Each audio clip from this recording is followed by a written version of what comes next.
une source d'énergie qui répond à vos exigences, un site animé par la passion, guidé par la technovation.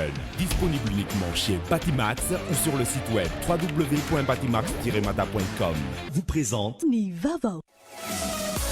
5G Batelma, des actualités uniques, dynamiques et renversantes dans le journal TV.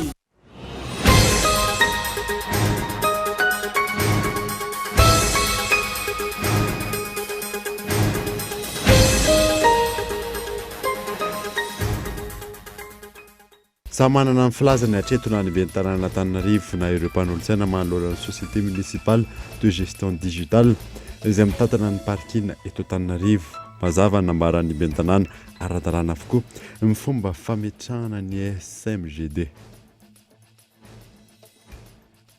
Tsy mifidy ny fehi-kevitra mampiato ny Russie ao anatin'ny filan-kevitry ny zon'olombelona eo anivon'ny firenena mikambana i Madagasikara araka ny voka-pifidianana omaly.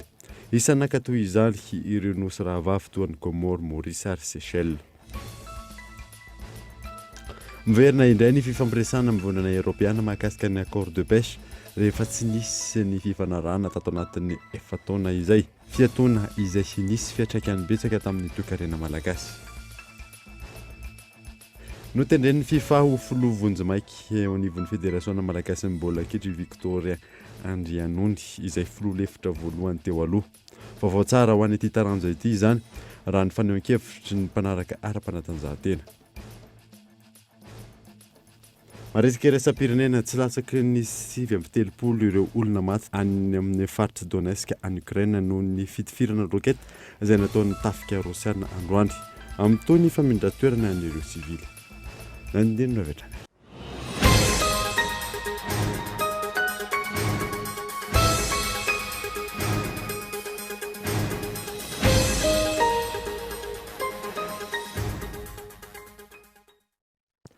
Salandra topolasy tompoko fotoana vaovao eto amin'ny école de veque manasanoara anaraka izany hatramin'ny farany. Ny anomboantsika ny vaovao dia tsy mifidy ny fehi-kevitra mampiato an'ny Russie ao anatin'ny filan-kevitry ny zon'olombelona eo anivon'ny firenena mikambana i Madagasikara araka ny voka-pifidianana omaly. Isan'nankato izany ireo nosy rahavavy toy ny Comores, Maurice ary Seychelles. Yves Richard. Taorian'ny fanafiana nataony ny tafika rosiana indrindra ny nafatesana sivily ukrainiana anjato ny tany Bucha sy ny tao Borodianka izay nomelohan'ny filoha ukrainiana ho famonoan'olona faobe na crime de guerre.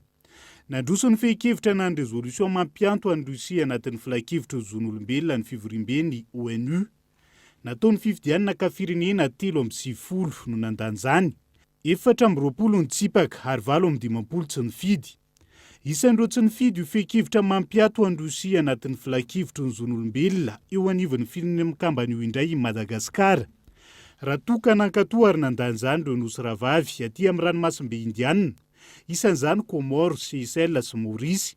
Santionany amin'ireo tsy nifidy toa ny Madagasikara, i Afrika Atsimbo, Mozambika sy Tanzania.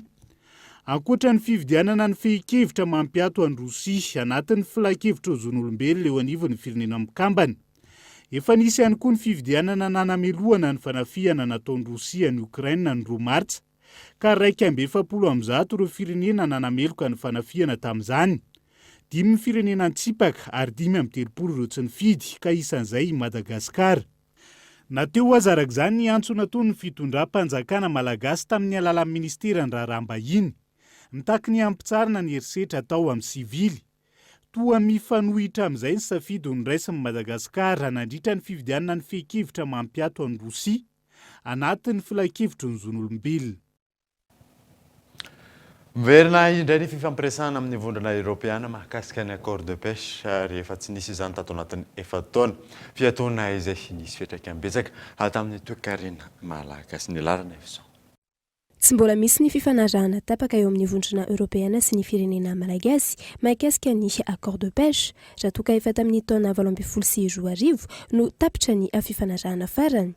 Nambaran'ny ministra tompon'andraikitra fa efa miverina indray ny fifampiresahana amin'izao raha toka ny ato nandritra ny fotoana naharitra izany. ia ny resaka accord de pêche zany a dia mazava ho azy toy ny négociation rehetrarehetra dia misy ihany koa ny temps de pause ao anatin'izay fa dia efa manomboka antsika zao ny reprendre indray mandeha zany fampiresana mahakasika ny accord de pêche zany a dia tsy maintsy hoeninareo atsoatsy ihany ny vaovao mahakasika an'izay. Mitovy avokoa fa ny sivana apetraka amin'ireo mpandraharaha amin'ny fanomezana alalana misehatra amin'ny jono hoy ny minisitra ka tsy marina hoy izy ny filazana fa ny teratany sinoa avokoa fa no nahazo ny tsena ny drakaka. Raha miteninareo hoe teratany sinoa daholo no mahazo ny marché crabe dia tsy marina. Ataoko hoe sambany teto amin'ny tantaran'ny firenena atsika no namoaka ny listra ny amin'ny mahakasika ny olona izay nisitraka nyreny crabe reny teto Madagasikara dia hitanareo le lista fa betsaka ny gasy ao anatin'ilay lista dia raha izay faharoa manaraka an'izay ihany koa dia azadino ihany koa fa tsy hoe raha ohatra ka misy anaran'ilay société ohatra hoe amin'ny teny vahiny ka hoe tsy maintsy ho vahiny zany no tompon'ilay société ao anatin'izay. Misy fiatraikany betsaka amin'ny lafiny ara-ekonomika ny fahatarany ny fahitana vahaolana manoloana ny fifanarahana accord de pêche eo amin'ny vondrona Europeana sy ny firenena malagasy. Antony, efa ny taona 2014 no nisy fifanarahana farany tamin'ny vondrona Europeana izay isan'ny manana mpanjony tsara indrindra eto amin'ny ranomasimbe Indiana. Efa tapitra ny taona 2014 izany fifanarahana izany ka eo ampanavozana izany ankehitriny ny rotota. Tsy dia mahomby ny fanatanterahana ireo velorano 13 izay nataon'ny filoham-pirenena tamin'ny vahoaka malagasy araka ny valin'ny fanadidina izay nataon'ny baromètre citoyen niarahana tamin'ny ONG Ivorary sy ireo mpiara-miombina antoka amin'ny UNASEN. Tsy tena omby na peu efficace ny fampiarana sy ny fanatanterahana ireo velorano 13 nataon'ny filoha Andradjoelina tamin'ny vahoaka malagasy araka ny valin'ny fanadihadiana nataon'ny baromètre citoyen niarahana tamin'ny ONG Ivorary sy ny mpiara-mombona antoka aminy toy ny agence française de développement. Olom-pirenena 110 tamin'ny faritra 13 no nanaovana ny fanadihadiana ary nampina ny fankakevitra tamin'ireo firaisamonim-pirenena maro teto amintsika. Teo ihany koa ny antota-kevitra azo tena anivon'ny ministera isan-tokony na azahoana io vokatra io raha ny fanazavana. Amin'ireo velorano misy 13 ny sehatra ny fanatanjahantena izay laharana 13 no nahazo ny noty tsara indrindra araka ny fanadihadiana nataon'izy ireo tamin'ny fanatanterahana ireo kianja maro samihafa sy ny fanohanana ireo ekipa-pirenena. Ny fahavitantena ara-tsakafo kosa no ambany indrindra araka ny fanadihadiana nataon'ny baromètre citoyen. Laharana farany indrindra dia ny velorano fahasivana ny fahavitantena ara-tsakafo mbola miankina amin'ny importation Madagasikara. Marina hoe fa ny fitondrana efa nilaza hoe anohana ny fanohanana ny tantsafa mbola tsy ampy mihitsy izany le izy. Ny resaka hitondra eto amintsika izany mbola be dia be ny ezaka tokony atao any amin'ny resaka économie infrastructure mbola betsaka ny tetikasa tsy vita fa eo ny mety be dia be fampanantenana atao fa misy mbola tsy vita ihany. Tsika anisany any amin'ny laharana faraparany any daholy resaka fandriampahalemana, resaka ady amin'ny kolikoly, resaka ny fanomezana asa ho an'ny malagasy rehetra. Dia raha tena natambatra ny notin'ireo velorano rehetrarehetra ireo dia nahazo ny saranisa -0,26 ny fitondrany ity zany tao anatin'ny roa taona teo eo, izany hoe tsy dia naomby, izay zany ny azo ilasana anazy. Teo anelanelana ny -2 sy 2 ny indicateur tamin'ity fanadihadiana niarahany ONG Ivorary ity ka nahazahoana io taremarika -0,26 io. Isan'ny nahazo noty tsara ihany koa ankoatry ny fanatanjahantena raha ny fanazavana ny sehatry ny fahasalamana ny fomba ny atrena ny valanaretina Covid-19. Ho an'ny tomba ny PEM na ny plan émergence Madagasikara 270 tamin'ireo asa novinaina ihany no tanteraka hatreto, 770 no andalam-panatanterahana ary 700 efa vita.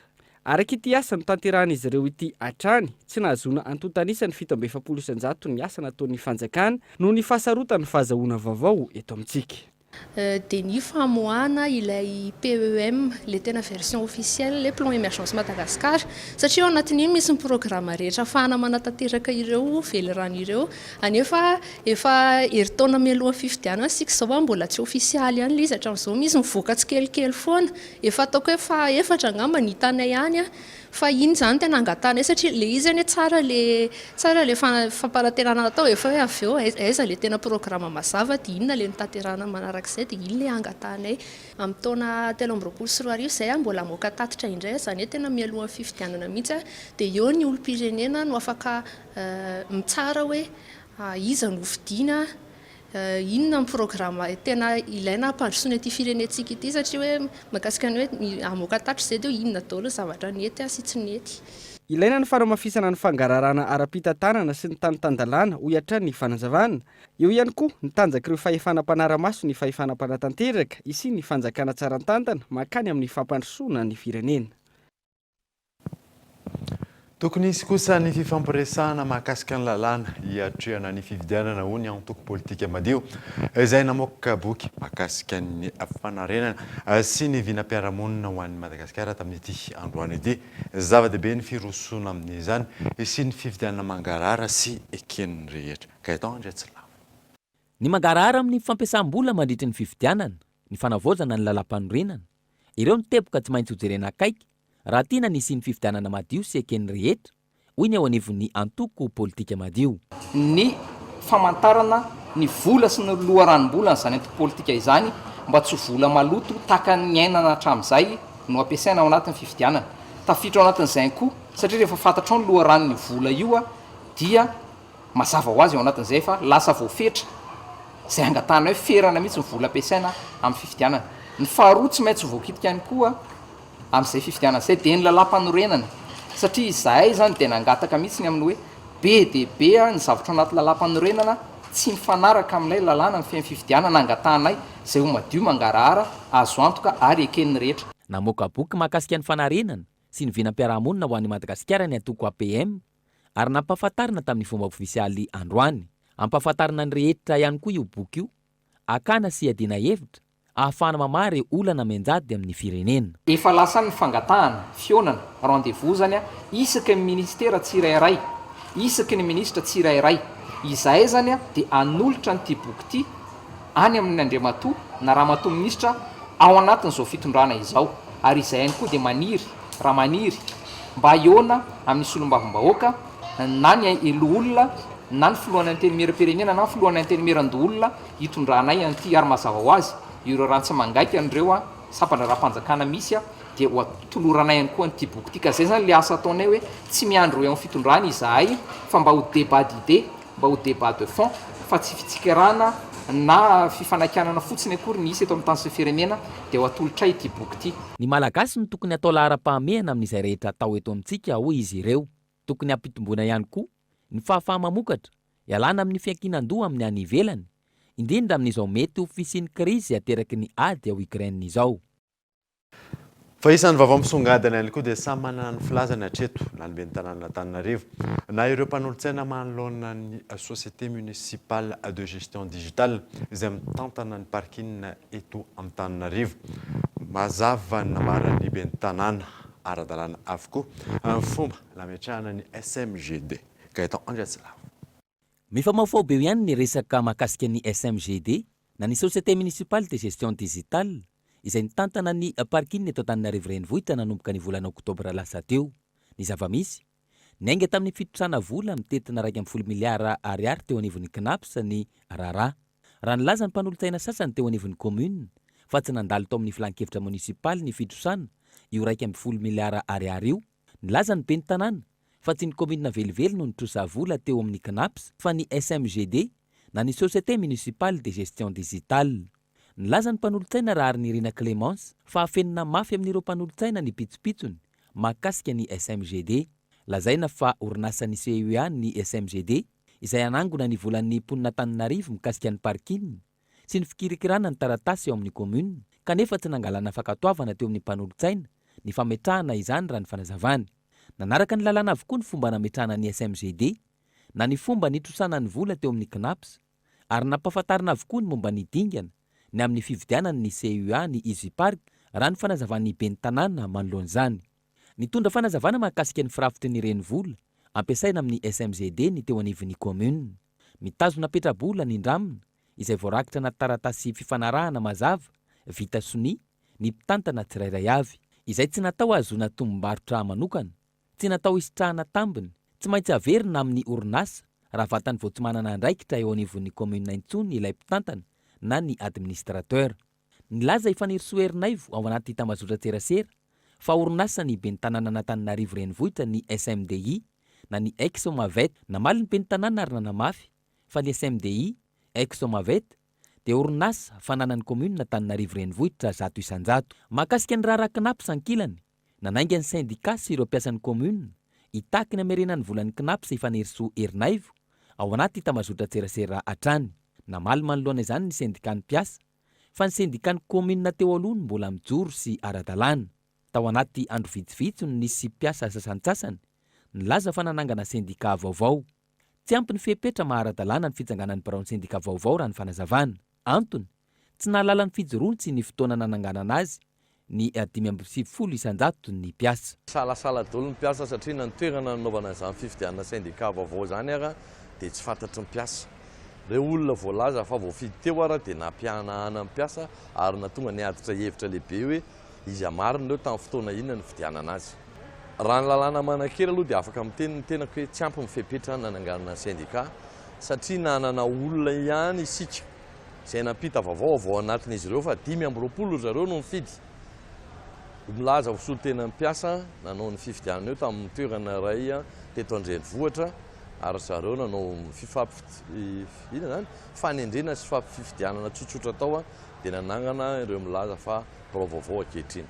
Nanentana ny mpiasan'ny commune Antananarivo renivohitra ity farany anao ny fifidianana ara-dalàna sy manaraka ny fepetra, ananganana sy amenona ny banga ao amin'ny birao.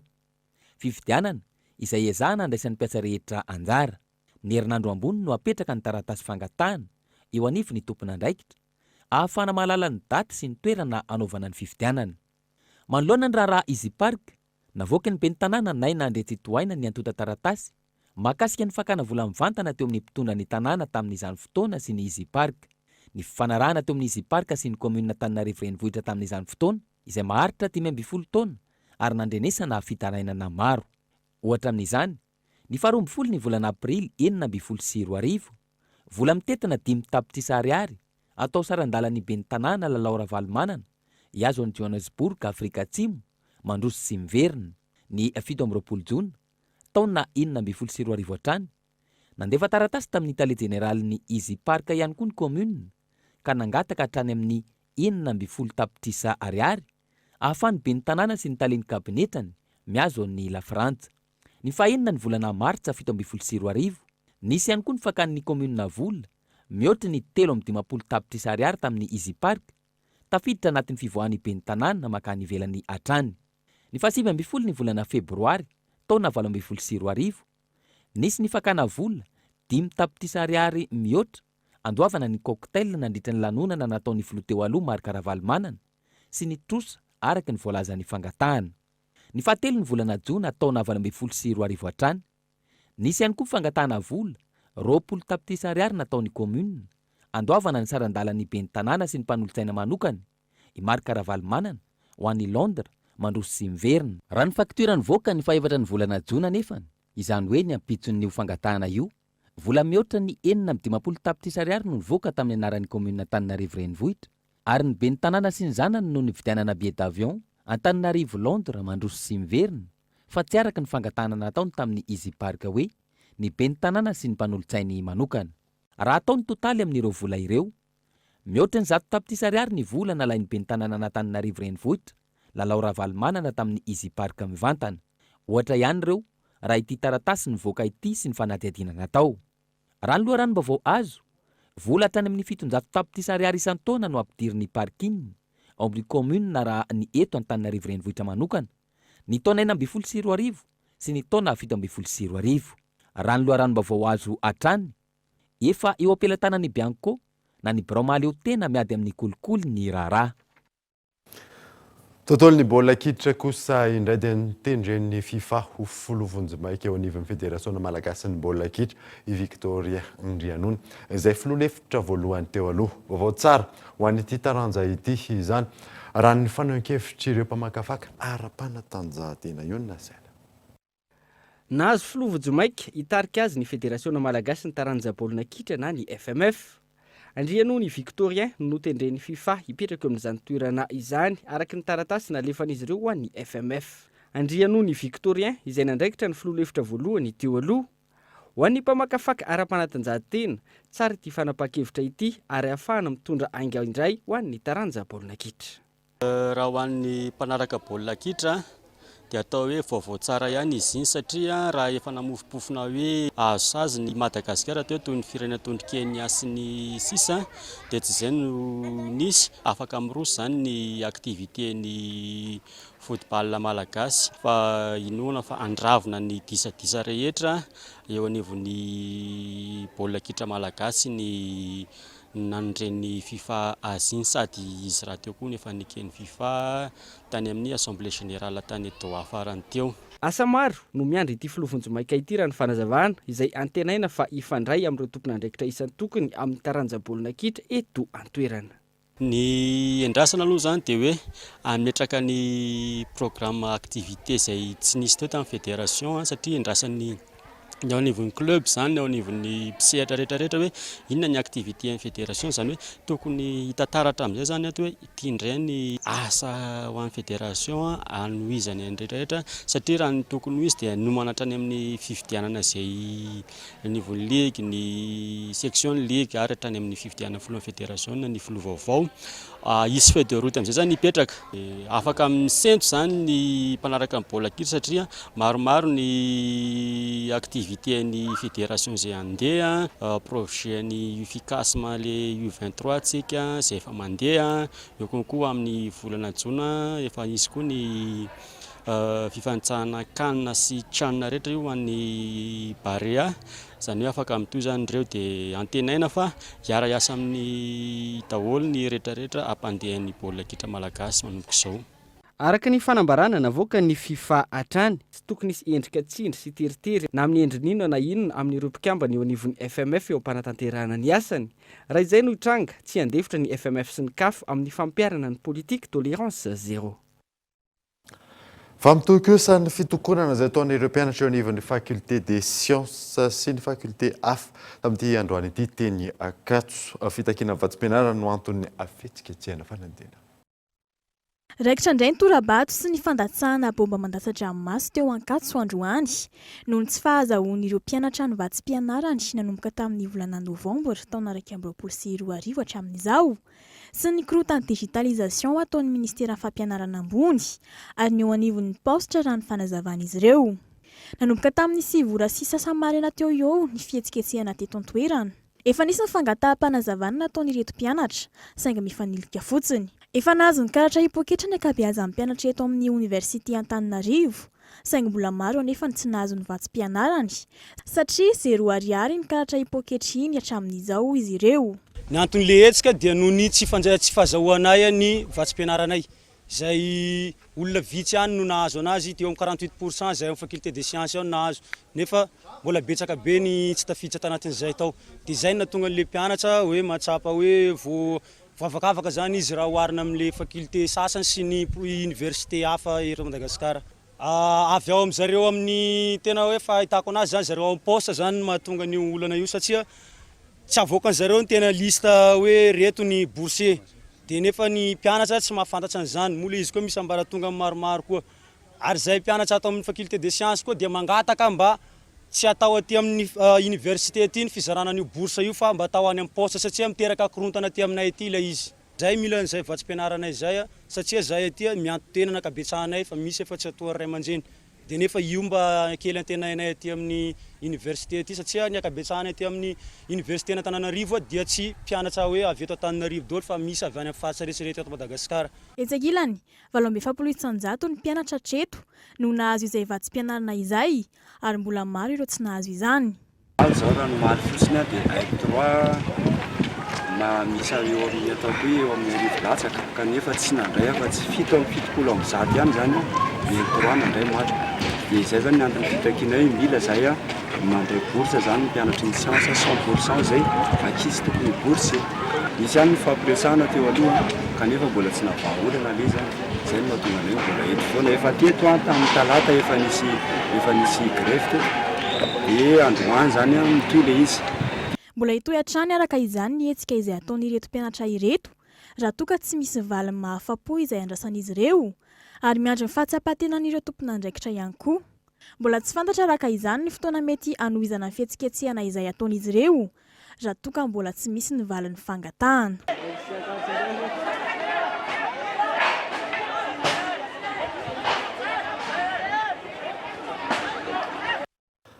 Lafa vaovao hafa kosa indray dia ny numérisation ny tahiry nanomboka ny taonjato fa 2010 eo amin'ny foben'ny arsivam-pirenena no efa rosoana amin'izao fotoana izao raha ny fanazavan'ny tompona ndraikitra misy ihany koa ny hetsika fifamozarana amin'ny mpianatra ny tantaran'ny firenena izay aharitra 3 volana ny alarana efison.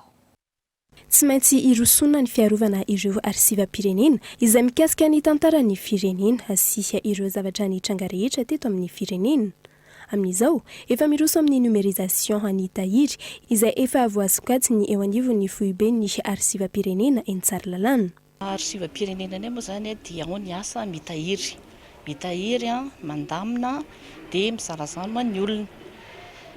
Treto aloha zany zay dia misy numérisation zany aloha resaka fiarovana ny arsiva efa andalana zay amin'ilay izy. Fa ireo sokajy ny arsiva tamin'ny taonjato fa 2010 zay aloha zany anombohana azy dia mbola maniry zay aloha ny anitatra.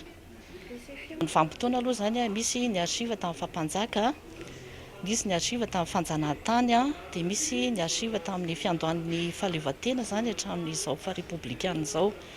Fa raha ny karazany kosa zany no tianareo fantatra ao ny taratasy-panjakana rehetra tamin'ireo vanim-potoana ireo dia ahitantsika ihany koa ny dossier personnel zany hoe ireo mpiasa zany na malagasy io na européenne ny asa teto tamin'ireo vanim-potoana ireo. Dia ahitantsika ihany koa ny resaka sary, ny gazety tranainy, ny carte ancienne dia tsy adino ihany koa angamba ny resaka acte. Tsy misy antom-pisia ny fitahirizana ny tantara raha toa ka tsy misy mahalala izany. Misy araka izany ny fandaharana asa mitondra ny lohahevitra hoe ny asa manodidina ny soratrela izay ifambizarana ny mpianatra ny tantaran'ny firenena.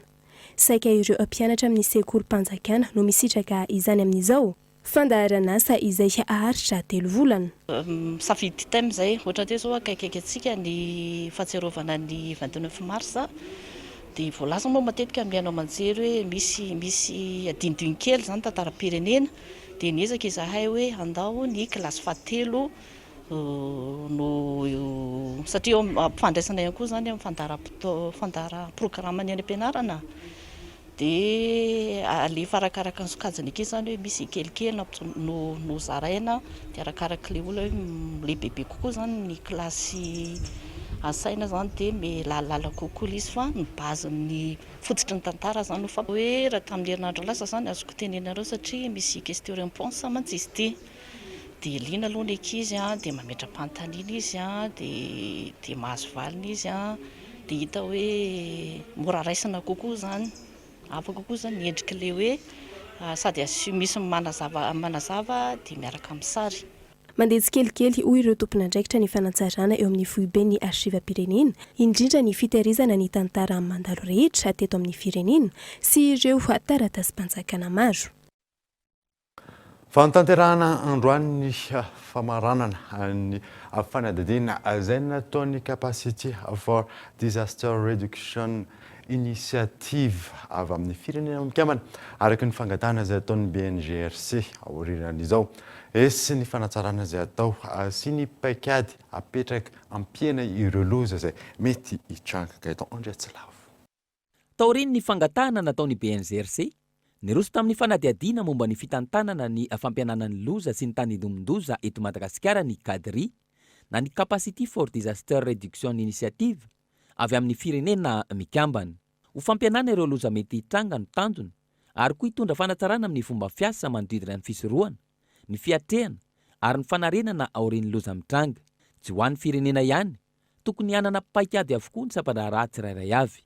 Satria ny zavatra tokony ho tsapantsika ny isaky ny département na ministériel io na secteur privé na ina dia tokony hanana zany paikady ny gestion des risques zany hoe zany paikady hanalefahana na hietrehana ny mety ho loza rehetrarehetra zay mety hitranga. Izay no mijereny zareo dia izay no nakambany handraisa atsika fanapahakevitra dia anomery zareo atoato ny rapport hoe araka ny zavatra hitanay tsy riana tany Madagasikara ireto daholo ny tokony ho atsaraina, ireto ny tolo fangatana nataontsika ho io ny objectif dia hoe azahoana fandrindrana tsara araka ny efa voalaza teo. Maro ny lesona azo raisina nandritra ny fandalovan'ny rivo-doza afarany teto amintsika ka mila ny fiarahamientan'ny rehetra. Zava-dehibe ho iny anivon'ny firenena mikambana ny fahafahana manomana mialoha sy mametraka ireo mpakady rehetra ahafahana miatrika ny loza voajanahary izay mety hampiemotra indray ny firenena. Ireto farany izay naneho ny fahavononany hatrany amin'ny fanohanana ny Madagasikara ho fiatrehana sy fanalefahana ireo loza mety hitranga. No tanterahana androany tehivina ny atrika asa famaranana ny fanadihadinana atao ka isy ny paikady sy ny fanatsarana apetraka. Tonga ny fotoana ny dokavarotra isika aorianan'izay ahitantsika ireo vaovao any amin'ny faritra. Eo ihany koa momba ny tranga ampiaramonina rehefa avy eo ary.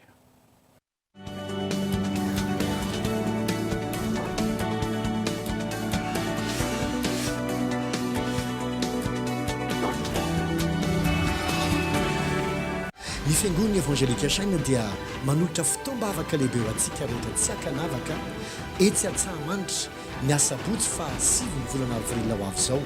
Fotoana lehibe izay resantsika ny amin'ny hoe ny herin'Andriamanitra.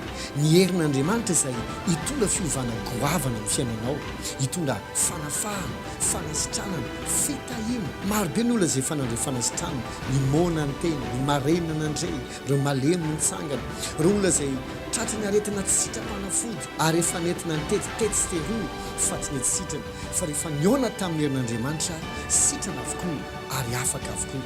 Tondava ary etsy Antsahamanitra ny asabotsy fa 7 volana avril ho avy izao. Ny maraina dia amin'ny 8 ora sy amin'ny 10 ora, ny hariva kosa dia amin'ny 2 ora tolakandro. Azo antoka tanteraka ny ovan'ny fiainanao satria tsy mitory tsy misy provo izay taon'ny namana sy ny havana ho avy, tsy misy vidividira. Vivez tous les moments forts du Road to Basketball Africa League. Tous les matchs du Basketball Africa League en exclusivité sur Cool TV FM et Telma TV. Et tous les programmes sur la page Telma Madagascar. Dribble, shoot, dunk, du Basketball Africa League exclusivement sur Cool TV FM et Telma TV.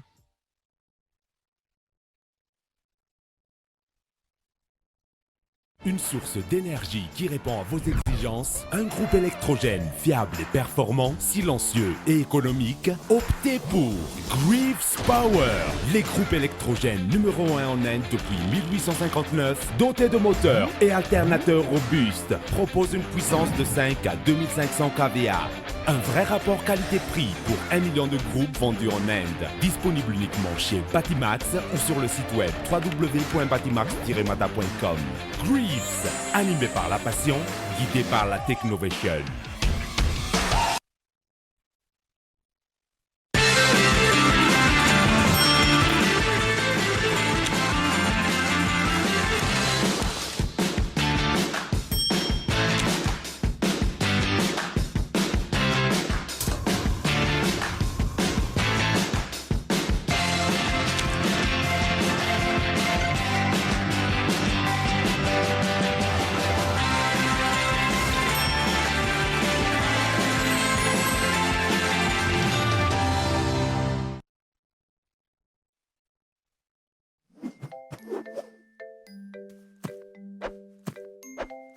Ny fanomezana tsara indrindra ho an'ny Paska sady mampiala voly dia nitolotra Canal Plus. Ie, tsy mampino Araraoto fa ny décodeur miaraka amin'ny bouquet access dia 10,000 ariary monja sady maimaimpona ny fametahana azy.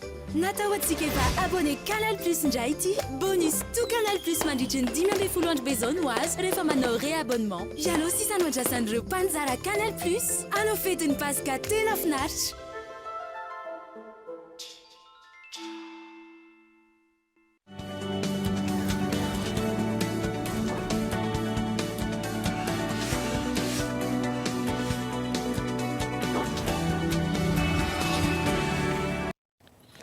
Vereto amin'ny fampalalam-baovao isika dia tafiditra amin'ny fankalazana ny herinandron'ny Paska ho tanterahana ny 9 ary 12 ny volana aprily izao ny Star Tour Antsirabe. Etsika maro isy mandritra izany fotoana izany miantarandriana io. Raha toka ny ato nandritra ny 2 taona ny Star Tour amin'ity herinandron'ny Paska ity ho totosaina ny 12 ka hatramin'ny 12 ny volana aprily ho avy izao izany, izay ho atao any Antsirabe. Maro ny ampiavaka ny hetsika.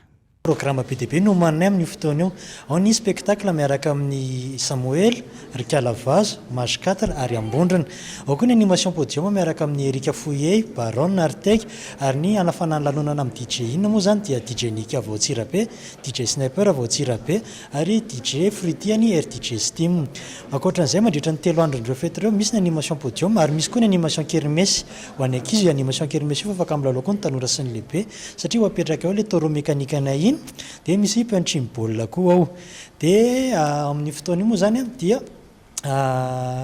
misy ny karazana sensibilisation ataonay ohatra le nitenen'ny CNT koa fa misy ny resaka nettoyage isan'andro dia misy ny programme de nettoyage zay karakarainay miaraka amin'ny commune sy ny équipe en Star Tour ary rehefa vita ny hetsika dia misy ny grand nettoyage sy ny réfection en jardin miaraka amin'ny commune koa zany ary miaraka amin'ny pompier mba hamerenana ny toerana amin'ny laune tahaka ny nandraisanay anazy tsy misy vidim-pidirana io hetsika io fa maimaim-poana ho an'ny olona rehetra izay tonga hijery ny hetsika atsika isy ihany mialohan'izay ny hetsika karakarain'ny Star alohan'ny Star Tour any Antsirabe nefa dia misy le hetsika camion tour any Tasy zay karakarainy ny 12, 13 ary 14 ny volana aprily zany hoe ny talata 12 ao amin'ny Analavory alohan'ny commune ny alarobia 13 aprily ao amin'ny Miarinarivo alohan'ny commune ary ny 14 ny volana aprily eo amin'ny Soavinandriana eo amin'ny tokotanin'ny district ny hetsika atsika dia manomboka amin'ny 2 ora tolakandro inona ny tranga mandritra ny hetsika io ny animation podium ny tena ho ataontsika amin'io miaraka amin'ny Erika Fouillé sy Andro Baron sy ireo loka marobe ho zaraina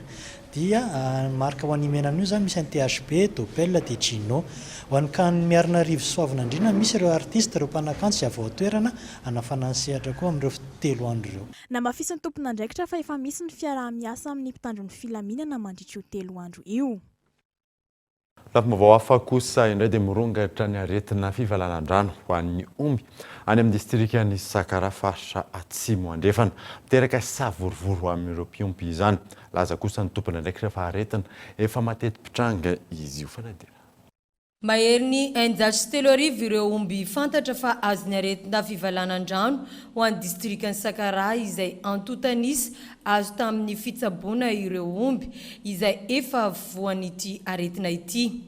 Betsaka amin'ireo mpiompy no tsy mahafantatra ilay aretina ary tsy mahafantatra ihany koa ny fomba entina mitsabo azy ka lasa miroro saina.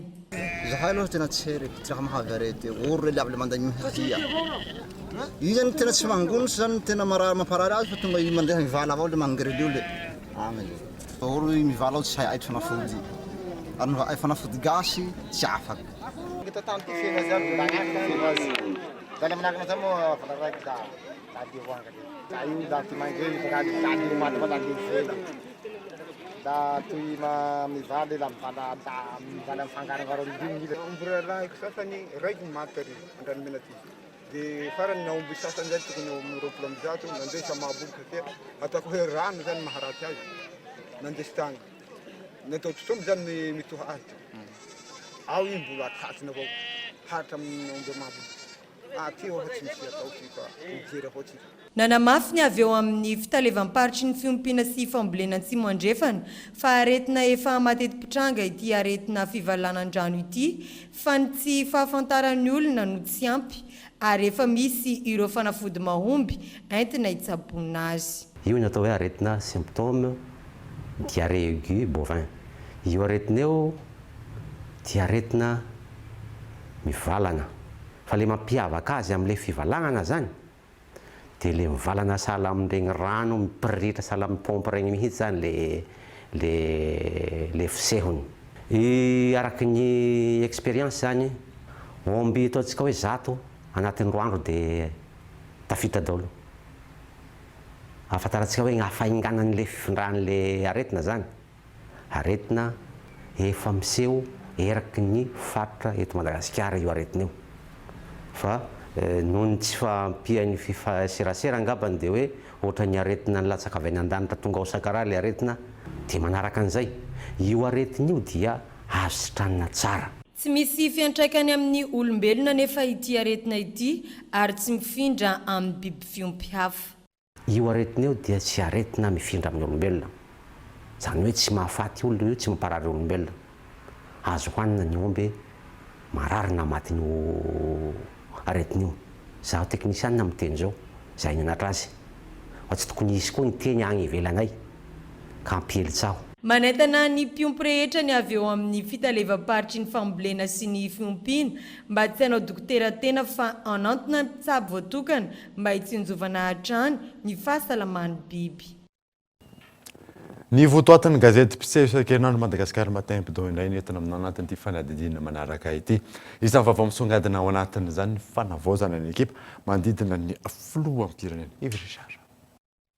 Baumiav Tsanomi d'Irkab à la présidence refont retentissant à l'entourage présidentiel.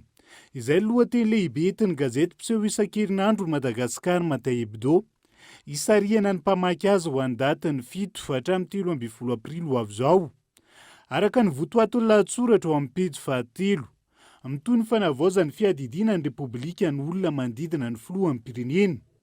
Isan'izany ny toeran'ny talen'ny kabinetra sy ny talen'ny serasera eo anivon'ny fiadidinan'ny repoblika. Mampamitram-panontaniana ny mpanara-baovao hatrany ankilan'ny tena antony sy ny tanjon'ny fanapahan-kevitra niraisina anatin'izay.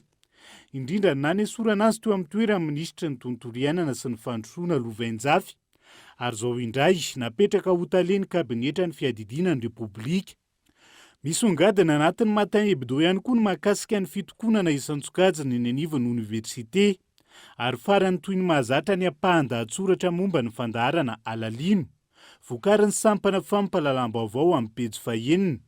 Miompana amin'ny famatsiana fanafody amin'ny alalan'ny drone, io no arahanao anatin'ny fandaharana ny alahady ho avy izao amin'ny 7 ariva.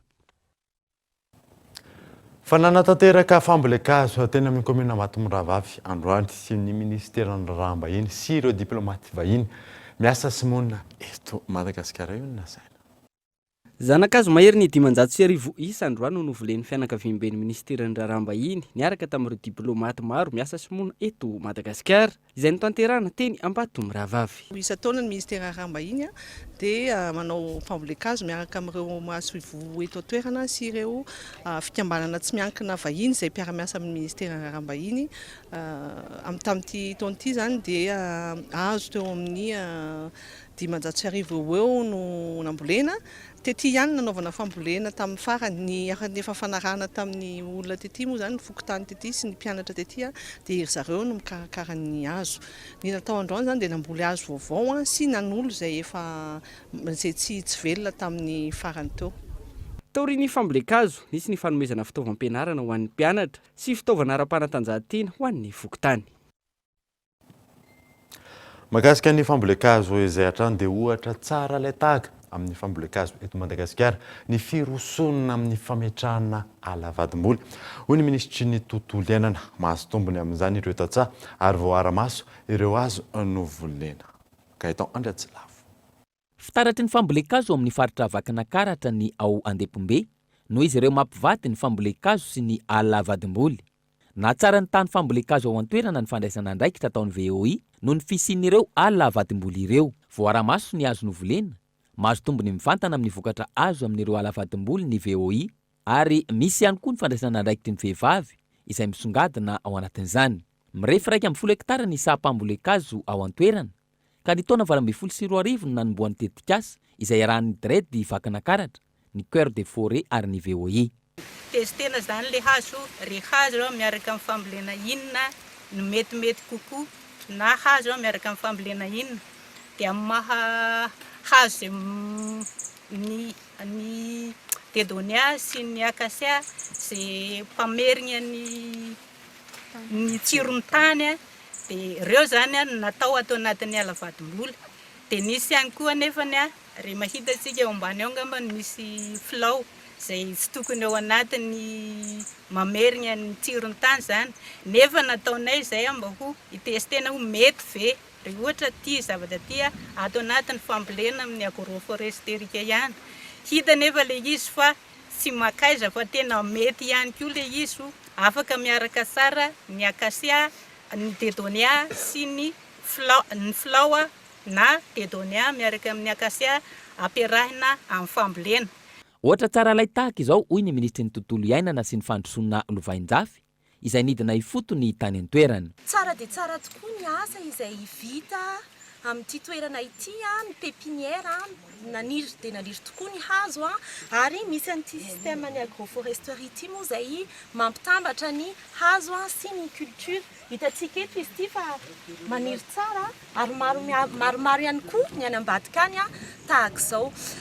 Zava-dehibe tokoa ary mahafinaritra rehefa mahita vehivavy mikarakara ary mahavita manao ary manatanteraka ary ahitana vokatra tsara toy izao tokony miara-mientana daholo.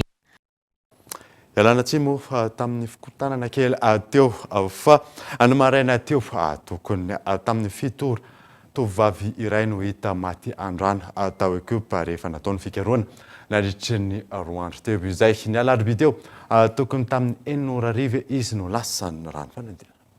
Alarobia tokony tamin'ny 9:00 tovovavy iray 20 taona no lasany rano rehefa niranana rano maloto teo amin'ny renirano ny Kopa tetsy Andotapenaka araka ny fanazavana azo teny an-toerana. Ankizy sendra nandalo nahita azy niletika tao anatin'ilay rano ary niantso vonjy tamin'ny manodidina. Nandritra ny 2 andro no nanaovana fikarohana ary izao hita faty izao. Tsy haiko hoe anona izany fa nanary an'ilay po izy dia lasa le saron'ilay po dia nanendrika an'iny izy. Olona mondry tonga moa izy ohatrany hoe misy zavatra misintona anazy. Dadany efa maty dia mama nitapaka lalan-drà. Efa 5 taona. Mipetraka miara-mipetraka izy mianaka 3 mianaka zany izy mipetraka. Zay koa niezaka nisy an'ilay ankizikizy mpakatondro ireny nantady tao. Tsy vao izao moa no vao nahita tranga tahaka izao teny amin'ny ranon'ny Kopa ka ilaina fitandremana ho an'ny tsirairay. Maresaka iraisam-pirenena kosa indray dia tsy latsaky ny 7 ny olona maty tao amin'ny faritra Donetsk any Ukraine noho ny tifitra rokety izay nataony tafika Rosiana tamin'ity androany ity amin'itoy kosa ny famindran-toerana an'ireo sivily fanadina.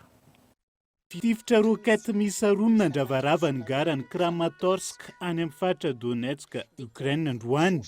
Tsy latsaky ny 7 ny maty noho izay fanafiana nataony tafika Rosiana izay raha nitatitra vonjy maika. Mihamafy manoloana io ny fifindramonina miazo ny tanàna Lviv. Isan'ny tanàn-dehibe any andrefany Ukraine izay mifanila amin'ny Polonia. Ukrainianina manodidina ny 3 alina ny tonga tany an-toerana nandritra ny fotoana ny atombohan'ny ady. Ankehitriny manodidina ny 7,000 isan'andro mpitsaoponenana tonga ny an-toerana. Indrindra taorian'ny antso nataony ny fitondram-panjakana Ukrainianina. Mahakasika ny tokony hialana aingana ny ilany atsinanana izay rahona ny tafika Rosiana ho tafiana ihany koa. Ato anatiny andro vitsy. Zaza mambehivavy sy ireo zokiolona no betsaka amin'izy ireo.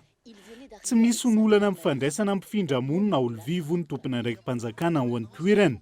Izy ireo izay aparitaka manera ny tanàna Lviv sy ny ilany andrefan'ny Ukraine. Na izany na tsy izany, mitony fanamelohan'ny filoha Ukrainianina Volodymyr Zelensky, ny zavamisy tao Borodianka, tranga izay nambarany fa mbola mafy raha hoanina ny tao Bucha. Omaly, razana 20 no tazany sampana mpamonjy voana tamina tranon-drava misy 2 tany Borodianka, ary zao indray ny tao Kramatorsk. Dia izay indray mambahana vaovao tamin'ity androany tengatrana nanaraka izany mandrosoa sy nadaolo tompoko.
Une source d'énergie qui répond à vos exigences, animé par la passion, guidé par la technovation. Disponible uniquement chez Batimax ou sur le site web www.batimax-mata.com.